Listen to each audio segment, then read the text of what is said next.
It's Song Talk Radio with Michael, Neil, Phil, and the gang.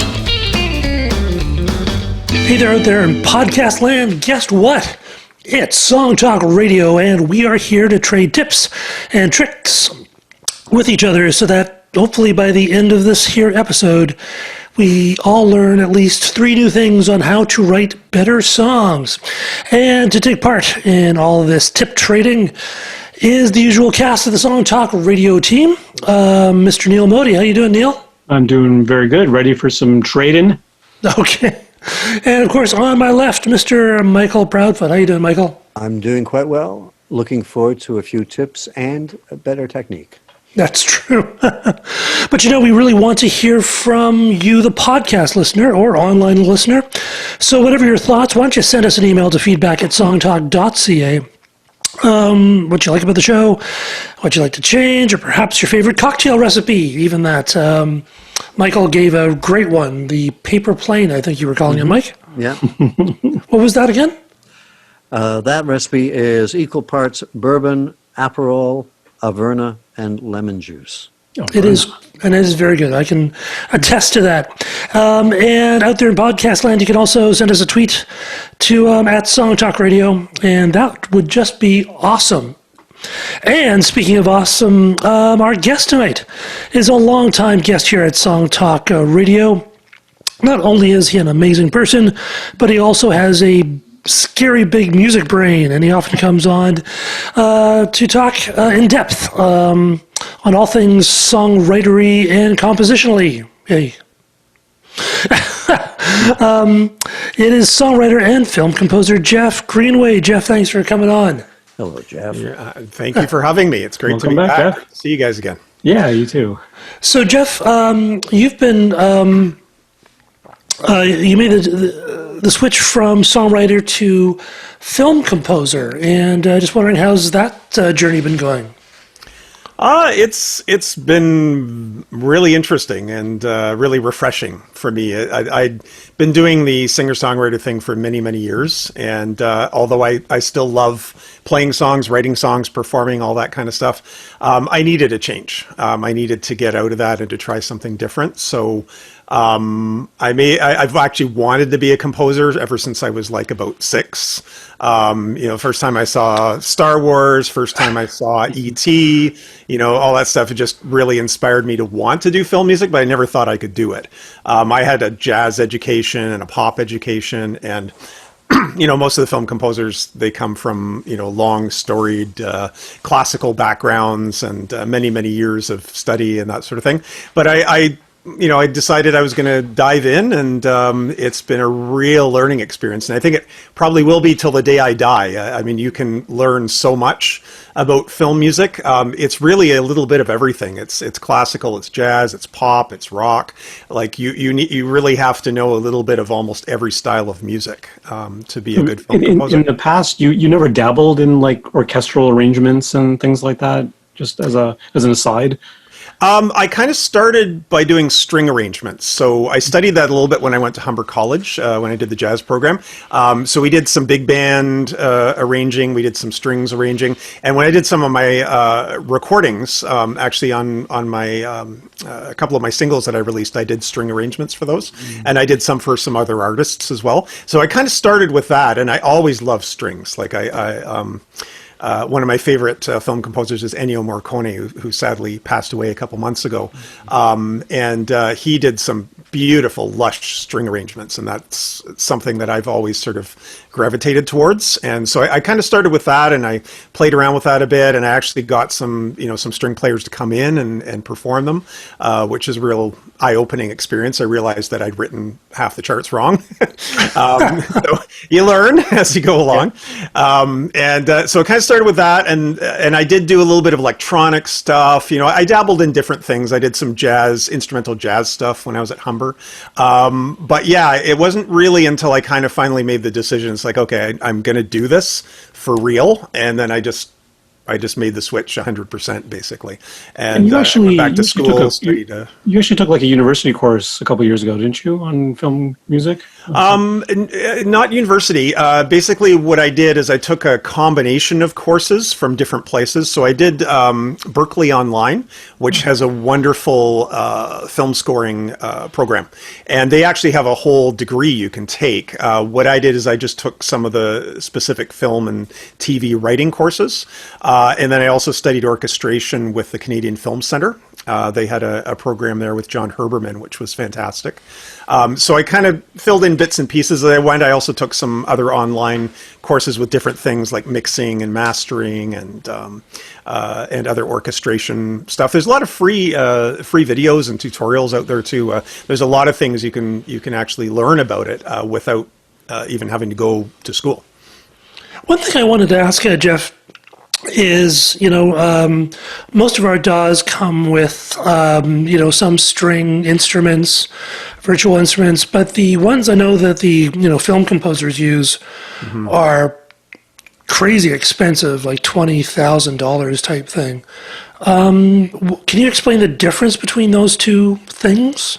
Yeah, sure. So they've come down quite a bit. So they're not as expensive as they used to be. That's actually one of the reasons why I got into this when I did. It was really, really expensive a few years back to get those samples. So what they are is they're plugins basically for your DAW, and they will work with pretty much any DAW out there. But they're made by different manufacturers, and these manufacturers basically sample orchestras, and they sample real instruments, and they give them to you in a very powerful package. One of the first ones to do this was East West and Quantum Leap. They're primarily known as East West now, and they actually started with a monthly subscription.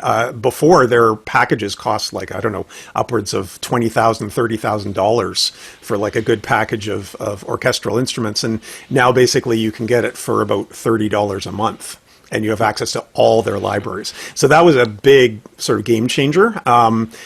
And I don't like to promote, one company over another, but that was the reason for me getting in, because I couldn't afford to, spend tens of thousands of dollars on samples.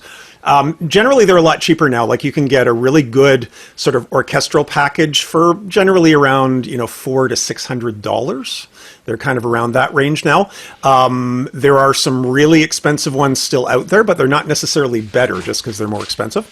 And you kind of have to get a little bit of everything, right? You find when you start doing it, you start with like a basic orchestral package. So you got the strings and the brass and the, the big drums and all that sort of thing.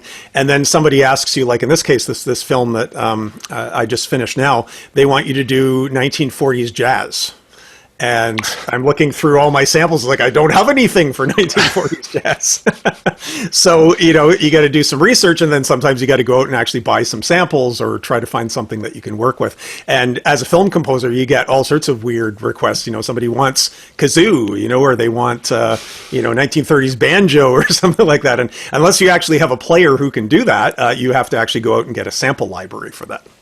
How important do you feel, Jeff, it is for you to understand? I mean, I realize you don't necessarily play violin, viola, cello, banjo, all these brass instruments, woodwind instruments, unless maybe you do. But I'm assuming that most composers don't. Like, how important is it for you to understand, and how much do you need to understand about how those instruments operate and how they actually, work, and all the articulations that are possible and all that sort of stuff? It's important. I would say it's more important if you're actually working with real musicians. So if I was to go, for instance, and do a score, on an LA soundstage or something like that, and I had like a real orchestra and I had to write out parts for them, it's super important, right? And often a lot of composers will bring in orchestrators to double check things or to help them with that, because there can be so many things that can go wrong, especially when you're writing 50 parts for a piece of music. So for that, for sure, it's really, really important. When you're working with samples, it's not as important, although if you really want it to sound real, if you want it to sound like a real orchestra, you want it to sound like real musicians are playing this, you do have to have sort of a basic understanding of how all those instruments work, so that you don't accidentally put the clarinet clarinet up too high and, have the strings playing lower than they can actually go, that kind of thing, right? So you do have to that's where orchestration comes in. So when you study orchestration, you learn the range of each instrument, you learn about different techniques that they can use and that sort of thing. So you can do it without that, and there's actually a lot of great examples. I just, one of the soundtracks that I listened to recently that I really love was the music from Watchmen, which was Trent Reznor and Atticus Ross. And they don't have any as far as I know, they don't have any orchestral background whatsoever. And it was a very synth-heavy score, but it was wonderful. So it depends what you're doing. I think if you're doing traditional orchestral, John Williams type music, then yeah, you should definitely, try to take like an orchestration course, even if it's like an introduction to orchestration, so that you can learn how all those instruments work, so you can put it together realistically, even if you're doing it in your DAW. Very cool. It's I'm sorry. Go ahead. Sorry. Could you tell us like what the difference between those expensive instrument packages versus what comes with our DAW? Realism, really. That's what it comes down to. Like, for instance, I have Logic, and Logic has a wonderful collection of instruments, and some of them are pretty decent. I actually use, some of the synths, some of the percussion and that kind of thing, even in film score writing. But things like strings, things like woodwind instruments, brass, really don't sound real in those packages, because they're not. They don't have as much information, I would say, in the sampling. So when you get these specialty packages, they've really sort of sampled everything, and they've put a lot of expression into the performance of each of those instruments, and really tried to model it more realistically, so that you have it's almost like I would compare it to, like a small JPEG versus like a huge, TIFF file or something like that for those people who are into graphics, right? It's just a lot more information in the professional samples. And it will, you still have, there's quite a learning curve in terms of how to make it sound real still. Like you have to use expression and you have to use modulation, and there's all these things that you kind of have to figure out how to use. It's almost like learning how to play an instrument without actually playing an instrument. So there's a lot of work in trying to make it real, but it does sound much more realistic than generally what you get from the factory. So Jeff, I was wondering, now that you're doing composing, what was the big difference between that and being a songwriter? And then also, how does the process work for you now? Because you're not initiating the creative spark, but you still obviously have to bring a lot of creativity to it. Mm-hmm. Yeah, there's so many differences. It's both sides are wonderful. I still, like I said, I really enjoy songwriting. And the nice thing with songwriting is you are your own creator. What you make, what you write, what you play is completely up to you, and you can be inspired by something, or you can just create something on the spot. When you do work with film, I would say that's the biggest difference. When you go into it, you realize, okay, this isn't about me anymore. This is about the film, and everybody who's working on the film, from the director on down, has to, their vision has to serve the film's vision. So I'm enhancing the picture, and the composer is enhancing the picture, rather than bringing in something of their own 100%. So I can still bring in some of my own creativity, of course, and I can think of original things to bring in, but the director always has the final say. That's something that can be a bit jarring sometimes, when you have a certain vision and the director has a different vision. And I've had, a few clashes in the past where they see things one way and I see things another way. And so sometimes you butt heads a little bit. But one thing I find fascinating is that if I watch a really moving scene, something that's really stirring to me emotionally, it could be like a love scene, an action scene, whatever it is, that really inspires me as a composer. I get ideas that I wouldn't necessarily have had on my own. So, I start thinking, this would sound really good with, some fast, timpani drums or something like that. And you start really thinking, in my case, thinking almost more creatively, because you have this outside inspiration. But the process is very different. When I used to write songs, I would usually come up with a chord progression and then a melody and then lyrics usually last. I know some people work the other way around.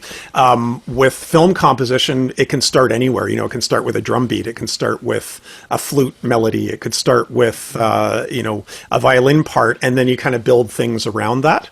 I sketch things out on piano because I'm a pianist. So when I'm watching a film for the first time and I have to figure out how to do the music, I'll actually just kind of start noodling away on the piano and start thinking about things that kind of fit with what's happening on the screen. I imagine one of the differences would be the fact that, when you're writing a song, it comes from an inspiration. You're playing around with your instrument and you think, oh, that's kind of cool, and you build on that. But as a film composer, you get the job in, and I'm not sure what the turnaround time is on those, but suddenly you've got to sort of create, and you might not have an idea in your head, but you still have to make something, Must be an interesting experience. Yeah, I've heard some horror stories about that. I luckily haven't run into any yet, but I've heard some people have had to come up, with a score for like a whole TV episode or for a short film in like 2 days or 24 hours. I haven't had to do that luckily yet, although I did do a quarantine film. So it's like a short film that was done in quarantine, and I had 48 hours to do the soundtrack for that. So that was a tight one. It was a good challenge, though. It was actually a really good challenge. It kind of forced me to do stuff. I'm the kind of person who needs a deadline. Otherwise, I just keep noodling forever. So it's good for me to have a deadline. I don't necessarily like a 48-hour one, but they often don't leave enough time for music. It's a sad fact of the industry. If you're lucky, you get a couple of weeks. But often it's like a week, or, and on a large film, I haven't done like a full-length feature, but you usually get about 3 weeks to a month to work on that. But that's ideally. And sometimes there's so much music in those, they have to bring in outside composers to help. So they'll have like a team. Hans Zimmer famously has, a team of 500 people or 1,000 people working under him, just jump in, to help out. In terms of what the director or the filmmaker gives you, for instance, is when you're sharing tonight, you said they wanted 1940s jazz. Does it sort of run the gamut between the directors, just do whatever you feel like, or they have very, very specific requirements and even reference music that they want you to sort of be inspired by or whatever? Yeah, it depends on the director and the producer. Often the producer will get involved as well. Hopefully it's just the director. Otherwise you can get this crazy sort of three-way tag team match going on. In the kitchen, eh? Yeah. But it depends on the director. I've worked with some directors where they just said, just do whatever you want. And then other ones, and this is more common, they'll put in what they call temp tracks. Yes. So they'll actually have some music that they've found themselves that they think sort of suits the scene, and they'll put that in as sort of a placeholder to give you an idea what they're looking for. And some of them, if they're musicians themselves or if they have some music background, they'll be very, very specific in what they want. In this particular film that I guess we'll be listening to a little bit later on, called The Window Seat. This is where they wanted the 1940s jazz music.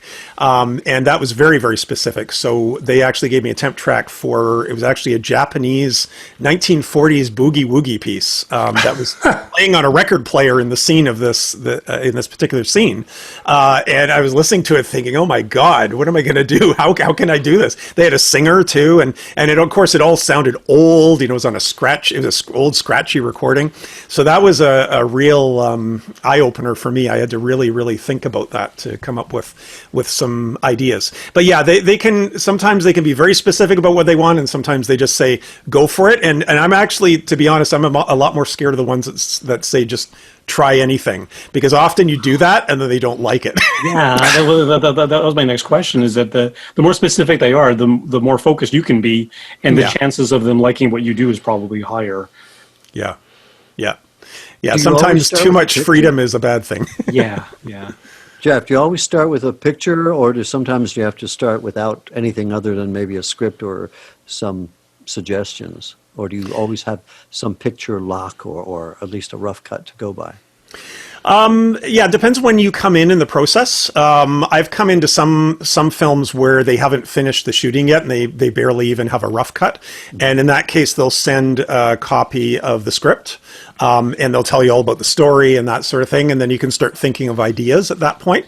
But I find it really hard without at least having a rough cut to kind of get an idea of the right tone, the right, even the right genre of music, what's going to fit with this. But you usually start, like, you really start getting into the nitty gritty of writing the music when you get either a rough cut or a final cut. It really should be the locked final cut. Mm-hmm. But as they say these days in film, there is no such thing as a locked final cut anymore. So you're lucky if you get one, but often it just keeps changing. Is it the sort of thing where they'll, if there isn't a locked cut, then they take your music, they then re-edit, then they have to, do you then have to sometimes rewrite things, or because they make cuts in weird places and the music doesn't quite fit anymore, or something like that happens? Yeah, you really want to try not to have them do the editing, because sometimes, depending on who the editor is, if they're not a musician, they can do the weirdest cuts in like bizarre places, and then you're listening to it. It's a Frankenstein cue or something. So yeah, usually they will ask you to do it, and it's time consuming, but ultimately you're the person who has the credit as the composer in the end. So you want to make sure that it's representing your music the way you want it to in the film. So if you leave it up to somebody else to move it around and to edit it, and then you really don't know what you're going to end up with. So I prefer to do it myself, but yeah, it is very time consuming, and sometimes you're doing it 5, 6, 7, 8 times. No, but I mean, like, just say you're in the midst of composing the music and you've sent some tracks over, mm-hmm. and even in your mind they're finalized, but then they decide from a dramatic point of view, or from a scene point of view, they need to cut this minute out of it, or that shot mm-hmm. wasn't quite right, or something like that. Does that then have implications back on you to have to rewrite something or to change something in your score? Yeah, I mean, there's all sorts of things that can happen. Sometimes they'll just take out a cue, right? Or they'll cut it, right? Then maybe they'll do an early fade out or something like that. That's one possibility on their end. Sometimes they'll, edit it and stitch it together the way that they want. But yeah, like, ultimately it's on the composer usually, right? To have to rewrite that, or shorten it, or lengthen it, or whatever it is that has to be done to conform to what it is that they changed. Mm-hmm.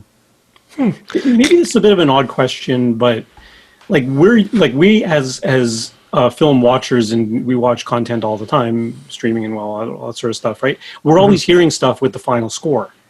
When mm-hmm. you're looking at a picture that you're scoring, there ain't no music. Yep. Right. And we're always tying, I mean, hopefully not so it's like, really forced, but sometimes we're tying the emotion of the scene in with the help of that music. The music supports the emotion of that scene. So like, where's the connection for you? Like, I feel like if I was to watch a scene without any music in it, like it's such a strange foreign place to start. Like, how do you actually start there and actually conceive of something? Yeah, it's a bit weird seeing films without music. It's really kind of bizarre. And when you first start doing it, it's like, what do I do, right? The nice thing is, when the course that I took at Berkeley was really good about that. They were the whole first part of the course was analysis of the scene. Okay, so where should the music start in the scene? Where should it change? Where should the tempo be? All that kind of thing. One of the hardest things is to get the right tempo, right? Because you have to figure out what's the beat of the scene. There is actually a beat in there. Yes. It's kind of because of the editing that they do, and it can also be how fast the character's walking, all those things you have to kind of take into account. And so you got to kind of think, okay, what's the beat of this? But even before that, you have to do what's called a spotting session, which is where you got to figure out where the music goes. Sometimes with short films, with independent films, which is mostly what I've been working on, they just leave it up to you. They say, okay, you just put the music where you want. They might say, oh, well, I want music, starting from, when the car leaves the driveway or something like that. But they often can be very vague about it. In a big film, you actually sit down with the director and take notes. And it's like, okay, I want music in at, 31.5 seconds or whatever to this point.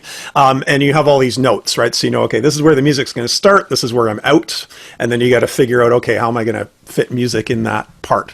And then if something changes in the scene, often there'll be like several moods. It might start happy, and then there's a big revelation by one of the characters in the movie, and all of a sudden, it's gone dark. So you have to think, okay, so what do I have to change? Where does it have to change, right? So there's a whole flow there that you have to kind of look at, and you have to think about, what's the character's motivation? What are they doing? What's the feeling in the scene? And also, where do you start and stop? It's interesting because I always pay attention to film music, and I think it's one of those art forms that the minute you notice it, that kind of means that it's not that good, because it should be basically just part of the movie, and it brings you into the scene. Because I have noticed sometimes, I actually just saw a Canadian production on DVD. Heather and I were watching it the other day, and the music was just atrocious. It was just ham-handed and just the wrong thing. And I'm just going, how did this get through? But one thing I hate is when the music telegraphs the emotions. Yeah. And I'm not sure if they're doing that on purpose or if that's just sloppy or what is that? It could be a whole bunch of things. It could be that the director's brother told them that's what they should do. Right? So you can't always blame it on the composer. Sometimes the composer wants something totally different and they're told, nope, I want this. It has to be over the top. I want it over the top, right? I want it to telegraph this thing that's coming up. So sometimes composers really cringe when that happens because they know they're going to be blamed in the end for how it turns out. It's kind of like blaming actors for bad movies. It's like, it's not their fault. They're just doing the job. Yeah. It's like getting mad at the people who do the craft table, That you don't see, though. It's interesting, Jeff, what you say about finding the tempo of the scene, because like I'm working on a video project right now, but I'm doing the opposite thing. I'm trying to use found stock video footage to go along to some music. And of course the music has a tempo. That's a given, right? But how do you find the right video that's got that? It doesn't have to lock in precisely to the tempo, but some stuff, the action's just too fast for that, or it's just too slow, or you want to find that kind of balance, unless you're going for a high contrast, of course. Yeah. But you're right. There's in any kind of art form that progresses over time, music, film, dance, all the rest of it, there's always some kind of a beat. And that doesn't mean that the person walking, the beat of your drum is exactly in sync with the footsteps, but there's some kind of relationship there that just feels right or it doesn't feel right. Mm-hmm. Yeah, and that's often why it's better to get a composer, right, rather than use stock tracks. And I've heard that quite a few times before, where people will try to use stock tracks, but they, it's not long enough, it's too short, it's too fast, it's too slow, right? You find something that suits the mood of what it is you want, but it doesn't quite fit. And that's where a composer can actually step in and write something that fits perfectly with that scene. Yeah. Michael, I wanted to ask you actually, because you're a film guy, a director of what has your experience been with film composers from the other side? I've used both needle drop and stock footage, and also with composers. Needle drop is when you buy the rights to a song, and you're just dropping the needle on it and it plays. Right. Cool name. That's where that comes from. And my preference is to use a composer because it works out better, but often it's a bit more expensive.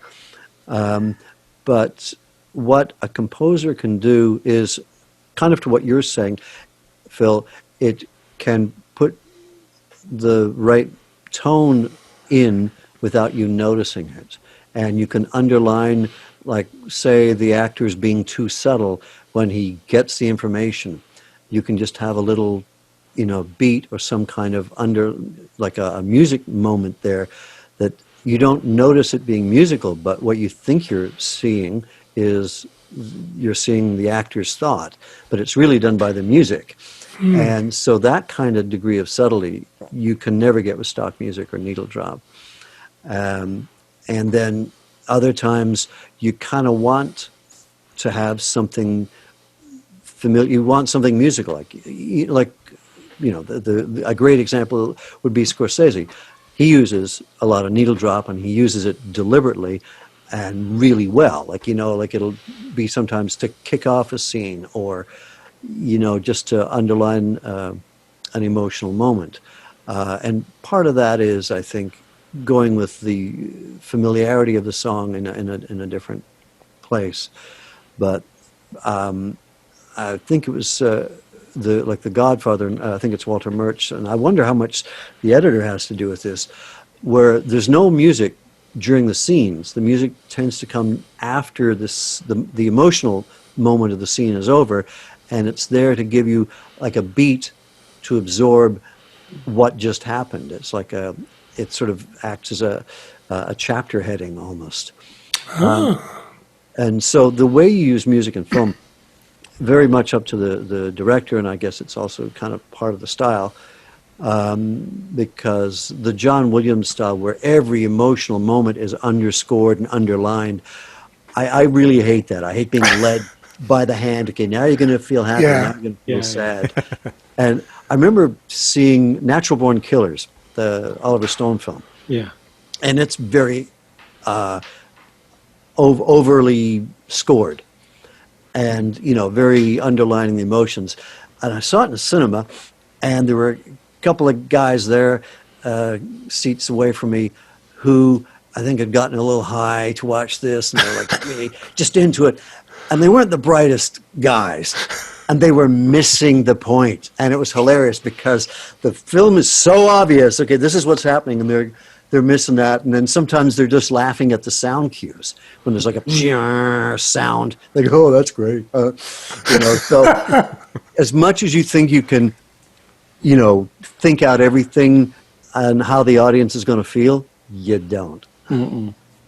So, those are kind of the bigger ones. But with short films, the ones I've worked on, I've been lucky enough to have composers, and it makes such a difference.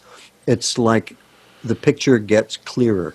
It actually starts looking better when you've got a good score, because you're being guided through it, and it's a real treat to have a film scored. So Jeff, we're going to be playing one of your pieces. Can you talk about how you actually, how did this come together? Like, what was the process? What's the project even? Yeah. How did this particular thing work from start to finish? Why did you get in touch with these people? Yeah, well, as a composer, you're always kind of looking for what's out there. Often, if you wait for somebody to say, "Hey, I need a composer," you're fighting with like about 500 other composers who also want the same work.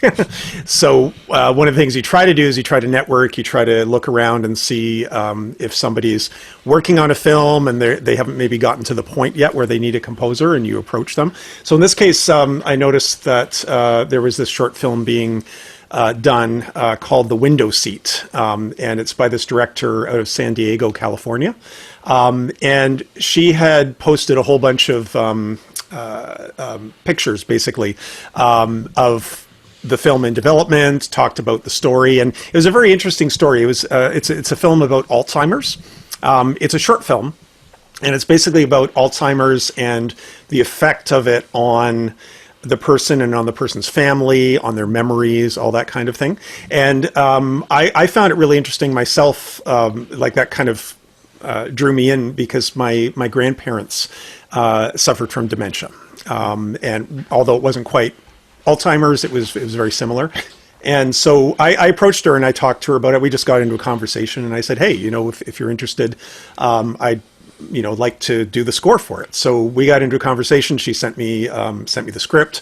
We talked about it some more, and then I did a draft for her, and she loved it. So we went from there. So it's the movie's called The Window Seat. It's directed by Chantal Ricks. Basically, it's about two characters: there's a grandmother and a grandson.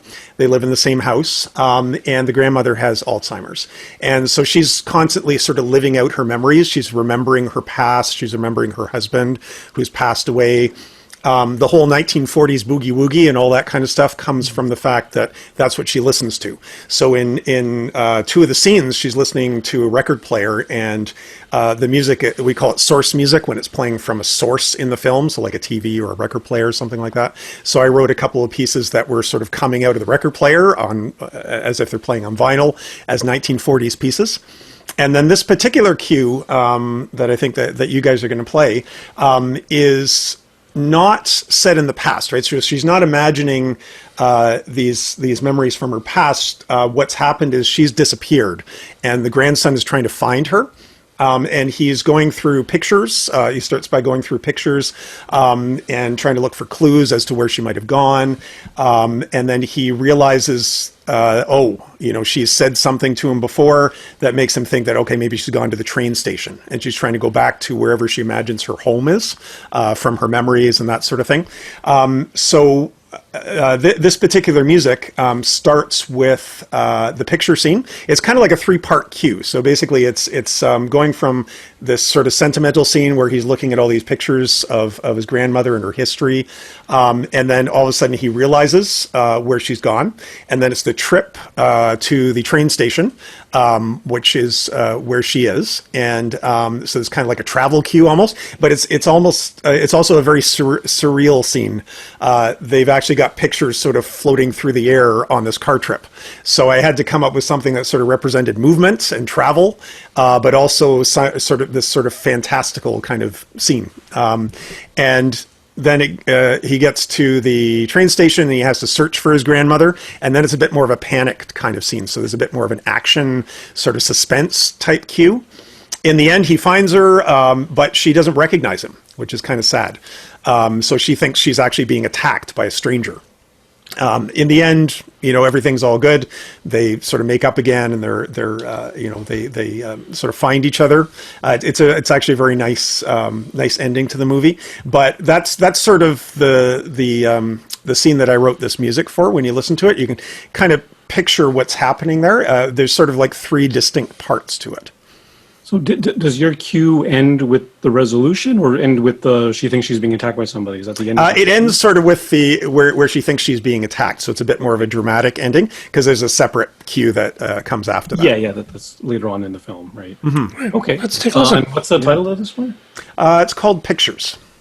Pictures. Okay, let's take a listen.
Brilliant. Very nice. Thank you. nice. Big That was dramatic nice. ending. Yeah. I have a question for you, Jeff. Just listening to it, it reminded me of something when I'm mostly going through stock music. You don't want too much melody in a track because it foregrounds it too much. Is that something that you have to play with when and where things are melodic or have a theme or, the repetition? Is that something you have to be aware of?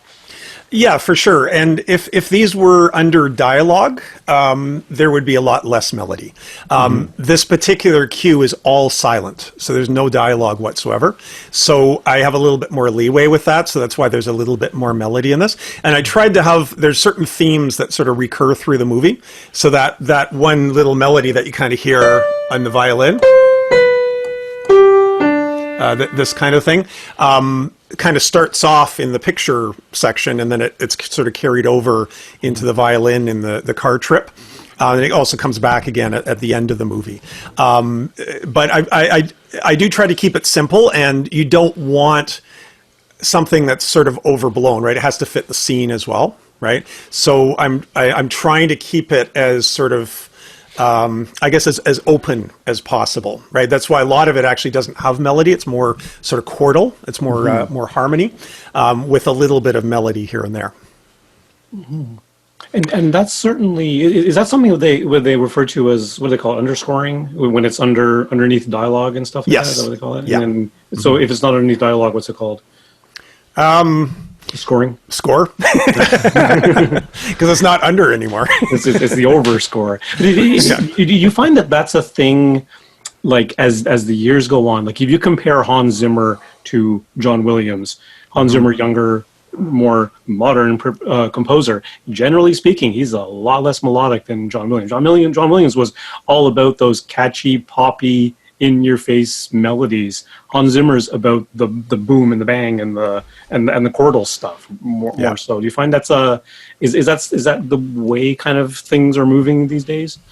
Yeah, it's really changed quite a bit since, I would say, from the 70s till now, 80s. 80s was kind of like the pinnacle of film scores, I think, when John Williams was, doing Star Wars and E.T. and all that stuff. And many of the other composers, John Barry and a lot of the other ones did very similar things where there was a lot of melody, a lot of different themes and that sort of thing. And yeah, now there's a lot more, long notes. There's a lot more, pedal tones and drones and things like that.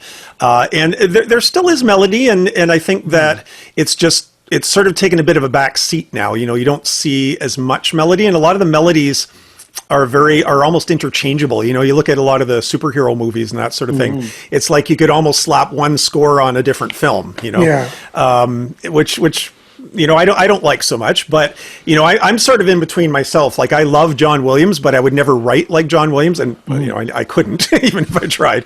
But I couldn't put that much melody, and it almost seems a little bit over the top now if you were to write a score like that, unless of course it's a throwback to that time. And I think there were some films that kind of did that.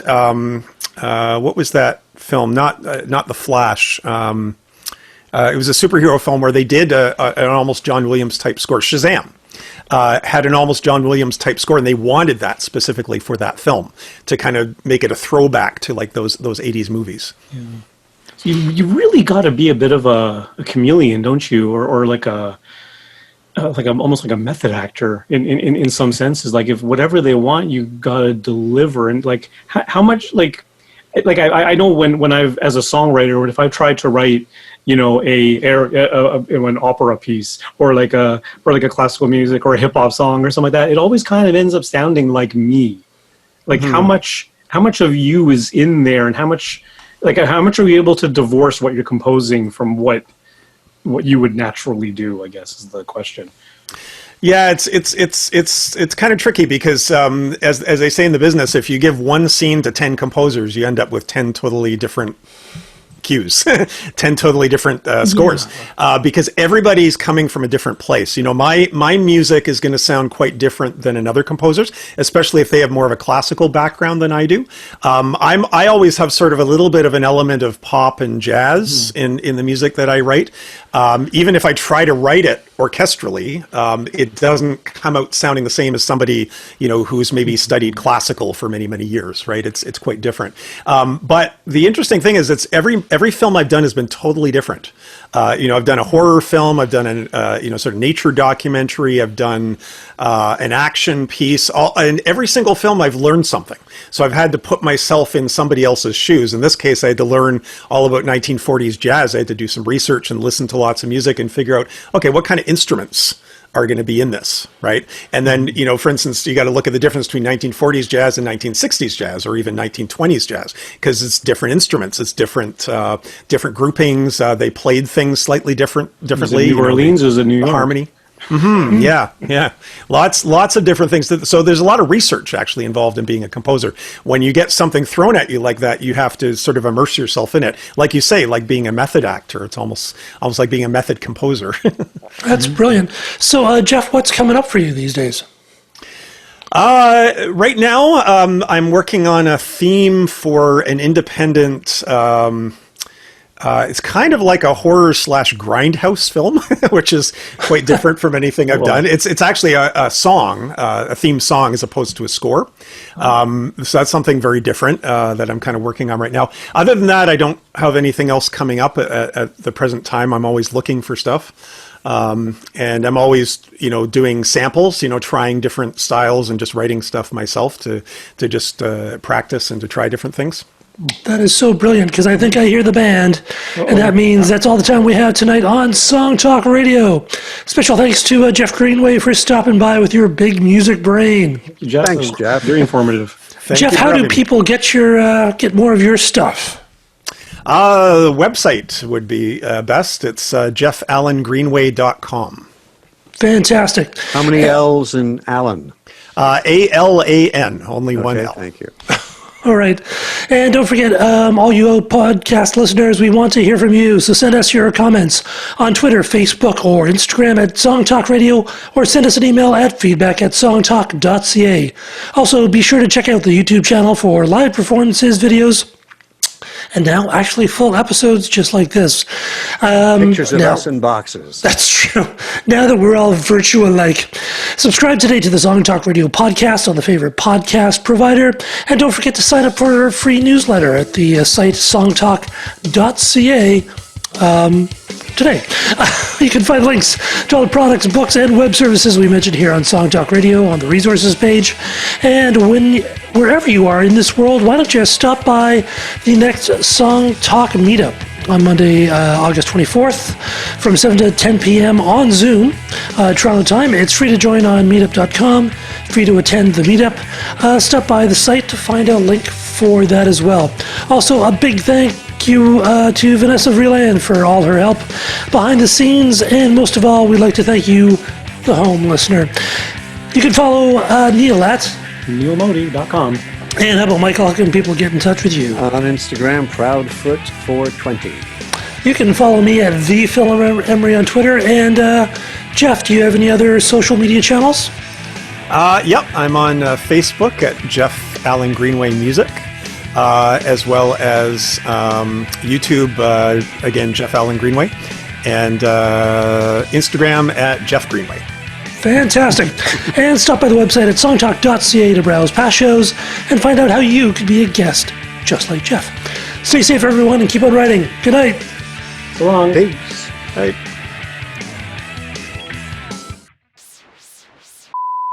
Da, da, da, da, da. Yeah.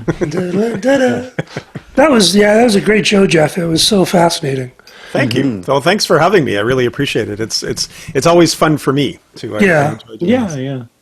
Well, there's so many more questions too that you want to ask, and it'd be great just to talk about it. I mean, some composers, like you're saying, you disappear, like it's whatever the film needs, and then you get people like Danny Elfman who will sound like Danny Elfman no matter what the picture. He can surprise you. I've seen Actually, a couple Danny Elfman movies that I was surprised that it was Danny Elfman. I can't remember what they were, but it was like, yeah. It was very understated for Danny Elfman. Right, yeah, you don't expect it. It's kind of Baroque, usually. Yeah. That's also Mark Mothersbaugh from Devo. That's right, he does scoring too. He does a lot of stuff that you wouldn't think was him. It's very surprising. But I was watching the Watchmen show on HBO, and I'm like, this really sounds like Trent Reznor. Yeah. Yeah. You can't mistake that sound. Yeah, it's like very, very distinct. It's a good series. So I was actually watching the Corner Gas movie. Like I like Corner Gas. I think it's a really fun little show.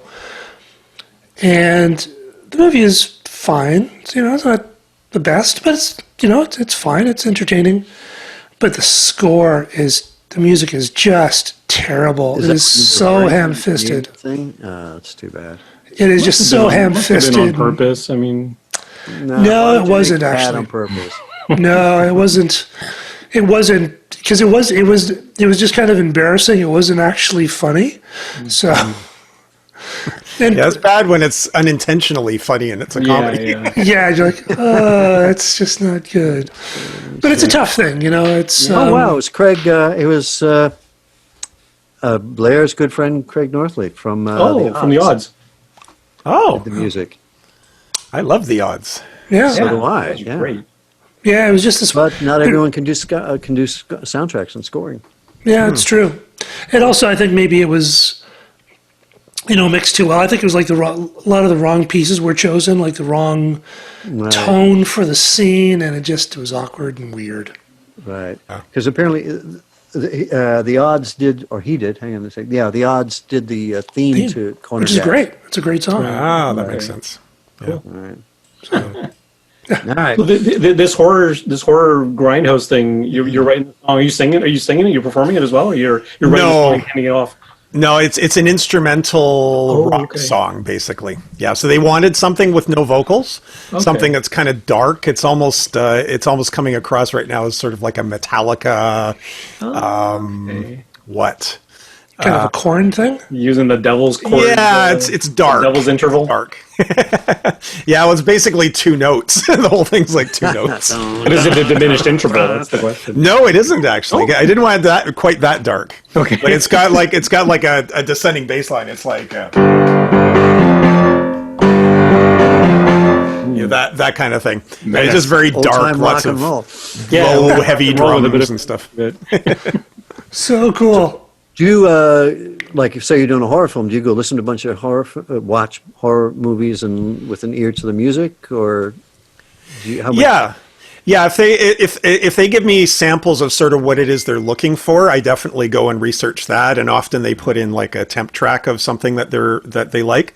I'm sort of old school horror, but nobody seems to like that anymore. Like I've written a lot of stuff that's almost like 70s, 80s horror Well, I was movies. just going to ask about that because I love that kind of thing, There but- was a resurgence, like that movie It Follows, which is really good and scary.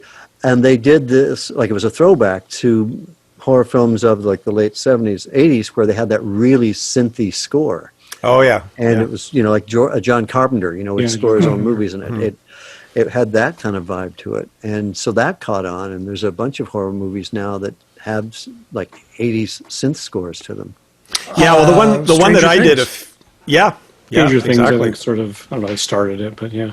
Yeah, the one I did a few years back was very synthy too. That's what they wanted, but it's almost not even music. It's almost like a soundscape kind of thing. They just wanted lots of drones and synth pads and 'Cause that's scary. pulsing stuff, right? And that's kind of what it ended up being. As opposed to like the theme from Beverly Hills Cop.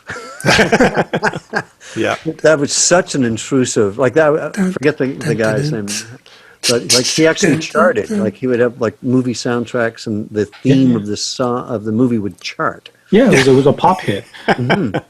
yeah. Well, and also the '70s TV shows. They all had great Rockford themes there, Files? that all went up the charts. Rockefellers, for Yeah. sure, Do-do-do-do-do-do-do. Mike Post. Hill Street Blues. Post. Oh yeah. Yeah, it was yeah. Mike Post, right? Yeah. Well, it's did funny because everything. when you watch those old '70s shows now, Who also did they're Law so and Order. slow. What's that? Mike Post also did Law and Order. Oh wow. Yeah. Yeah. He did a bunch of stuff. He did like every show.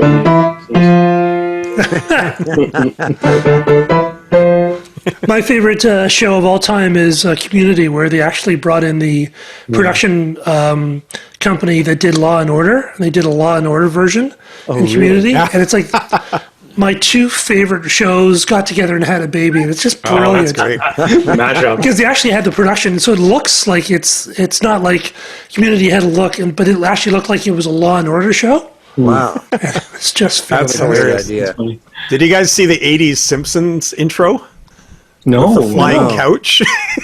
no. That's hilarious. Look it up. I forget what it's called, but if you just type in like 80s Simpsons intro, I'll have to it's look got that up, like yeah. it's done like a Miami Vice style kind of yeah, thing of course. with Homer on a flying couch, Right. and there's like guns everywhere. It's really, really funny, and they've got like a really cheesy synth score with it. Of course. Of course.